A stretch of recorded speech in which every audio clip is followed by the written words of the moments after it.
Welcome back to my channel, guys. I am super excited today because I get to see you guys and you guys to interact with the red elevator. Remember, there's another channel, the Nina Takesh vlog. I'm going to link that below. That's behind the scenes and all the craziness that happens. Fashion, hair, beauty, shopping, eating. It's all the indulgences and a lot of hard work. So let's talk about what we are going to be doing today. Are you guys ready for this? I am. Today, it's going to be the top 2025 interior trends you have to avoid. We're going to go deeper than your average trend list because as a professional interior designers, you guys know that I work in real homes with real budgets, with real people, and where aesthetics must meet function. And trends either evolve gracefully over time or they collapse. And most of the time, they can collapse if not done right. So we're going to talk about the ones that really you need to watch out for and avoid because we could all fall into these traps, even professionals. Okay, the first is the layered vintage look as a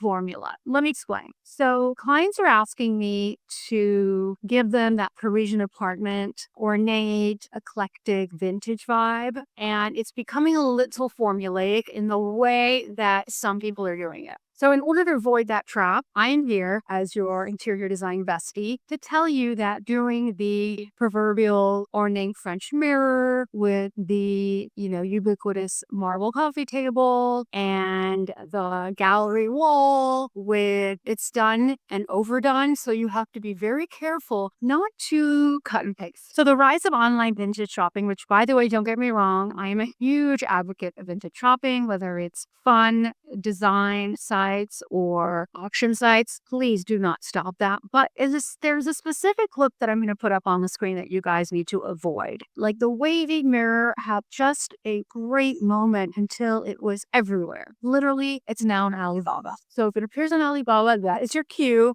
We cannot do it. And the reason is that it becomes so readily available for such little money that it takes away any semblance of originality, of beauty, of uniqueness. So what do you do instead? Avoid the traps of falling into a specific category that you have seen and then copying every single item in that story. It's just not going to last as long. And I don't want you guys to be spending your money on doing things that are temporary and then for someone to put a stamp on it and say that was so 2022, which by the way was literally only 3 years ago. So your furniture and your aesthetic needs to stand the test of time. And that's why you're on this channel, because I wouldn't want you to make that mistake. I'm certainly not going to make that kind of mistake on my client's dime. And this is what is a very good lesson to learn. What to do instead? Develop a personal curated acquisition list or story for yourself. Interior designers and professionals always encourage their clients never to shop or never to want pieces from the same store. You always want to acquire things from different stores if you're buying new, and you always want to bring in vintage. So I understand not everything's available in vintage stores and you have to have a lot of patience and time to source everything. But short of that, if you are looking for something specific that you must purchase in a new store, that is okay, except just make sure it's not out of a playbook. Make sure it's not the trending sofa of the year. Definitely invest in things that are unusual, that are hard to find, and that are memorable. As a designer, I encourage my clients to develop their interiors the way they build relationships, slowly and meaningfully. And that's important. Rather than style every corner at once, you want to be able to acquire pieces over time through your travels, through great haphazard acquisitions. I mean, if you guys watched my vlog, you would have seen that I have been looking for 6 chairs for my writing room. And I have been looking high, I have been looking low. And I really try and avoid buying new for a variety of reasons. There are so many great pieces out there that are being discarded. Why not buy them? For the environment, it is important that we just don't keep overproducing, that we're able to repurpose some of these pieces and see, quite honestly, they're much more beautiful than what you can find today. While I was estate sale hunting, I finally found 6 of the most beautiful chairs. I'm going to link a little video here and show you how gorgeous, how unbelievable these chairs are. When I spotted the 6, and it's hard to find that many chairs, Gaston Rinaldi chairs, I nearly passed out. Not only did I find Gaston Rinaldi chairs, by the way, my friends, I also found Pierre Cardin chairs, 4 of them, for a client's project. She's actually a good friend of mine that I'm doing her kitchen for. I was floored. My mouth dropped. The gentleman who had passed away lived till he was 101. And this is my point, guys. Anything that's being used today, one day will be free for someone else to enjoy. So this furniture that I'm sitting on right now, eventually I'll be dead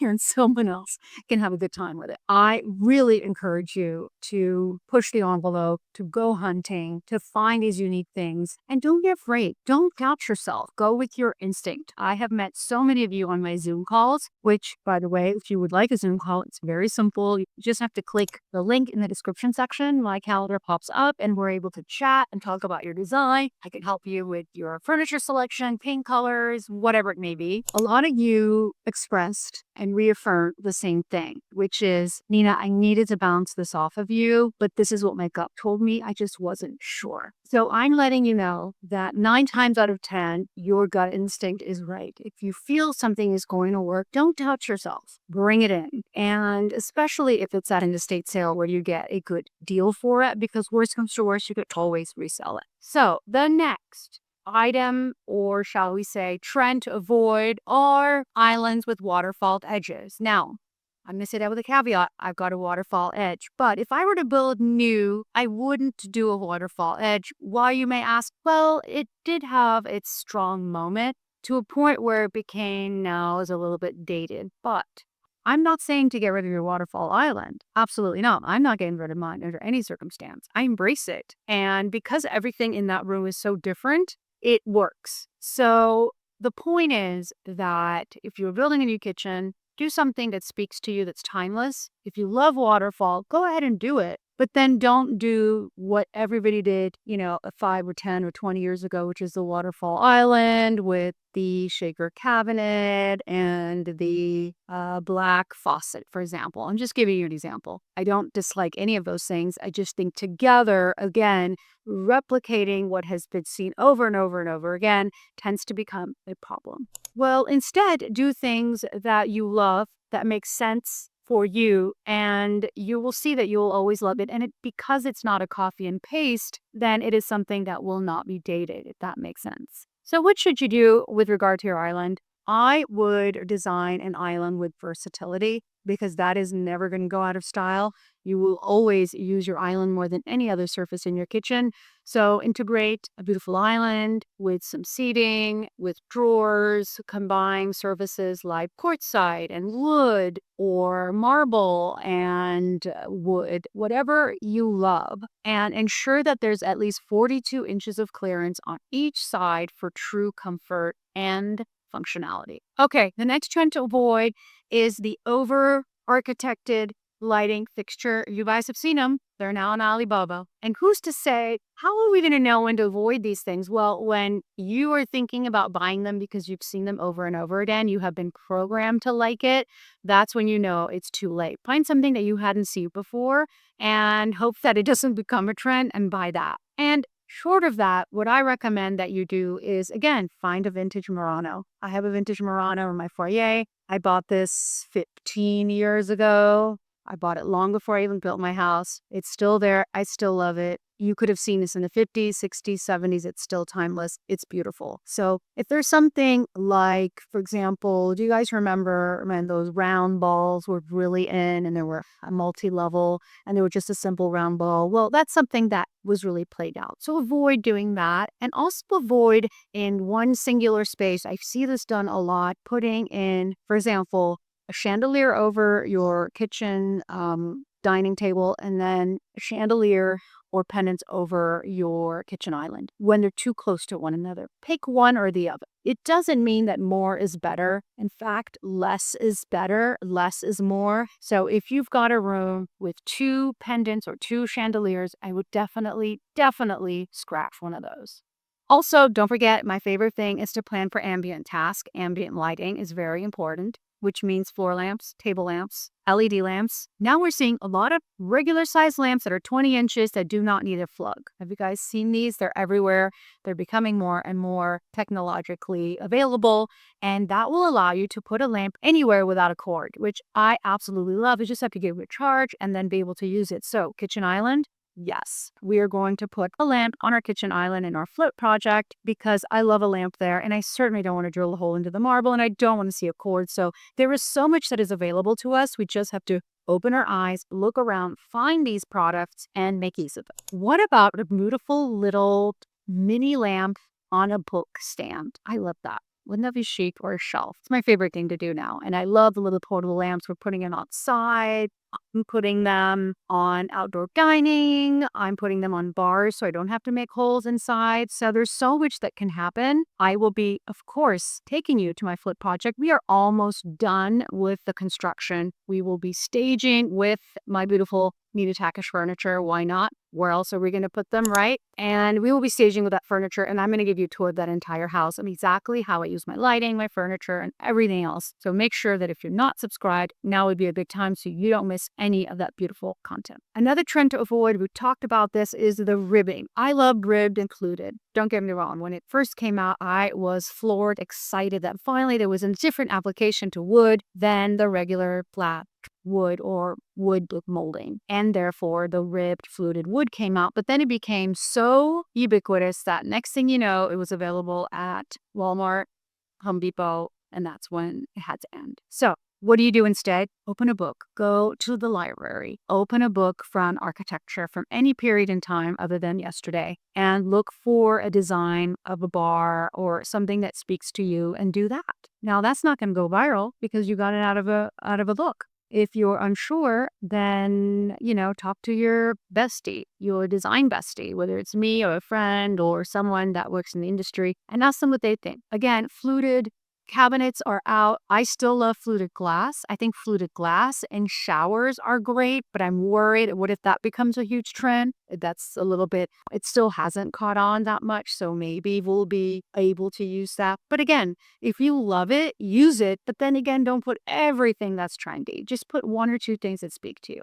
Let rhythm come through architecture or furniture, not surface gimmicks. So use vertical battens and entry niches, gently reeded glass and cabinets, or curved tambour on specific furniture pieces. Better yet, explore artisanal approaches, whether it's chiseled stone, shallow relief, or hand-painted timber. There is so many, and there is so much out there in terms of creativity. I almost feel that because of Pinterest and Instagram that we have stopped thinking and all we do is look outside of ourselves for decor needs and for inspiration. And we have stopped seeing the beauty of the things that really can surround us, which could be very artisanal and very unique. Trends to avoid. Another one is, again, the type of design that has its own category named after it, right? So anything that's Trapandi, Barbiecore,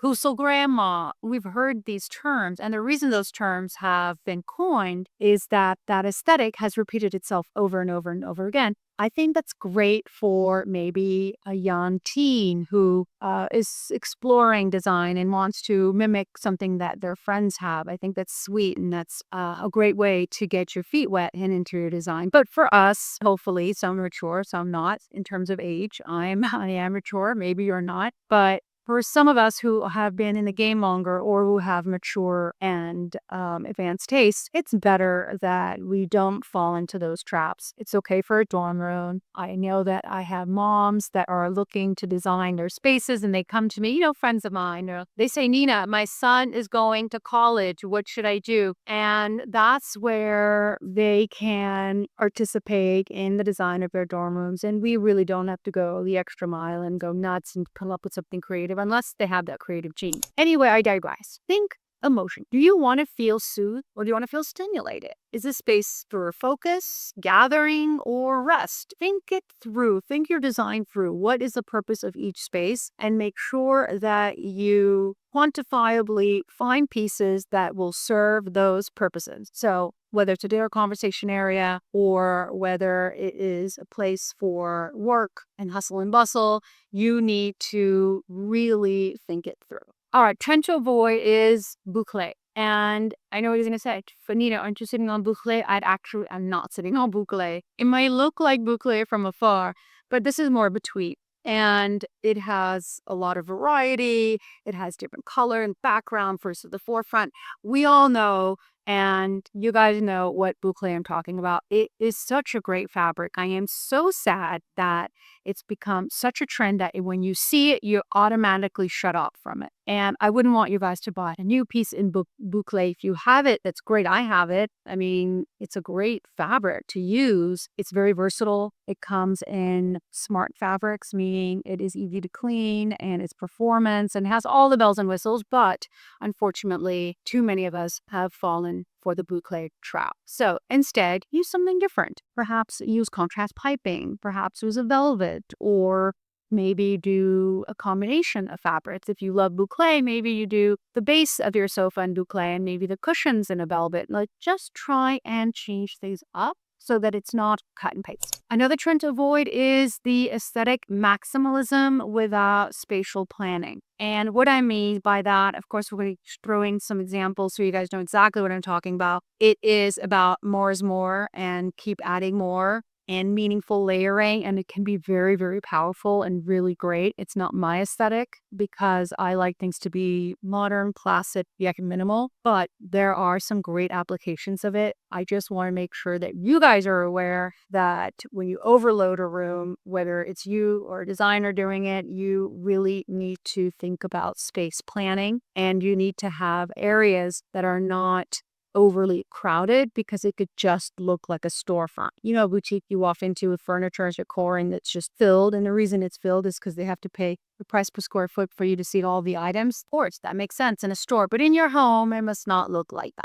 Maximalism interiors often are mistaken for random layering, and you want your layering to be intentional. You want it to be well thought out. You want it to be executed beautifully. And poor executed layering can make you look like a amateur. And you guys are not amateurs. You guys are the pros because you love design as much as I do. I have met so many of you who have the exact design taste as I do, which I'm so excited about. So I realize why we're connected, because we have the same taste in a funny way, in a good way. All right. So my point is, you want to learn how to pace your eye through a room. You want to use zones of rest, because if there's too much to look at, you get a headache. Have you noticed when you go especially into an antique store, and there's so much that you just get confused? Well, it's the same concept in a home, and there's just too much everywhere. You don't know where to look. You can't find anything. It's chaos in the room, and it's chaos in your brain. So create a hierarchy of focal points. So designers often pre-map this in their homes with elevation sketches and mood boards, but you don't have to go through that trouble. You can hand draw it, hand sketch it, or try ideas within the space and make sure that there is some negative space in the room. Make sure that you have a wall that's bare. Not every wall needs an artwork. Make sure that you have breathing room. You will feel better. The best interiors in 2025 aren't showrooms or set pieces. They're homes that feel deeply in tune with their owners. You're very much connected. I really, truly, for the first time, I have to tell you guys, feel at home in my home. This is really the first time, because I spent probably a decade thinking about, and then another 3 years creating my furniture collection. And now that it's all here exactly in the way that I would have curated it, purchased it, and designed it and built it, I feel spectacular. And unfortunately, this furniture isn't staying, but I might have to, make these pieces for myself as well. I might have to just surround myself by my own collection. But I love every moment of being in this house where I'm surrounded by the things that I love. It's not that I don't love my other furniture. I do love it, but it's a completely different feel when you're connected to the pieces that you are enamored with. And as a designer, I have time for all of my clients, but I rarely have time for my own projects. I rarely have time for myself. So I guess if I had a designer like myself who had time to create the space, this is what I would have created for myself. And that's why it works. If this video helps you think more intentionally about your home, well, hit that like button. Maybe leave a comment. Let me know your thoughts. Do you feel comfortable in your home, or are you looking to really level up? I love you guys. Oscar loved you too. And can't wait to see you guys again next week on this channel, The Red Elevator.